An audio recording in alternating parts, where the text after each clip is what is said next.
All right, Tiki fam, welcome back to part 2 of K legality in the United States. And this next part is a very big one, and that's going to be safety. Now, a lot of people just are saying straight up that K cars aren't safe, and nothing can be farther from the truth. The K market in Japan is extraordinarily safe, and a lot of these vehicles that are being sold now have, side curtain airbags, they have driver assist programs, they have parking assist programs, they have level 2 driving, automation, all that things. Like anything that you can find on a modern American crossover SUV, you can find in a modern Japanese K car. Now, obviously, the crumple zones aren't as large by any stretch of the imagination because the vehicles are just smaller.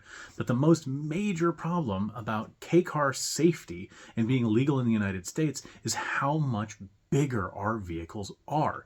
Your average K car weighs approximately a ton, in a lot of cases less, especially with the 25-year things that we're importing now. The big problem is these multi-ton SUVs that are driving around American roads, not to mention large pickup trucks that have commercial uses that are being used as daily drivers. So, is a K vehicle safe in general? Yes, absolutely. Japanese roads are very safe. Japanese roads data can show that. Japanese accident rates and deaths from motor vehicle accidents are lower than the United States. The biggest problem is that American roads are colossal.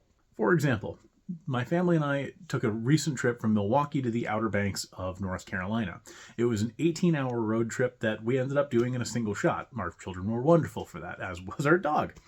However, you can't take an 18-hour road trip in Japan unless you're going to include a ferry at some point, because there simply isn't enough space to take an 18-hour road trip in Japan. So what you have to understand is that Japanese roads are just smaller because there's not as much of them because it's slightly smaller than California. So what you really have to understand is that from a safety perspective, Ks are safe, but when you put a K car on American roads, they immediately become unsafe for two reasons. One, we travel at higher speeds. The average interstate speed limit around here is 70 miles an hour. It's 100 kilometers and in some cases 90 kilometers in Japan, which is 55 to 62 miles an hour. The other thing is that these vehicles are colossal. Look at the average weight of an F-150. Look at the average weight of a Nissan Armada in this country. That's the major problem here, is that our vehicles are too big.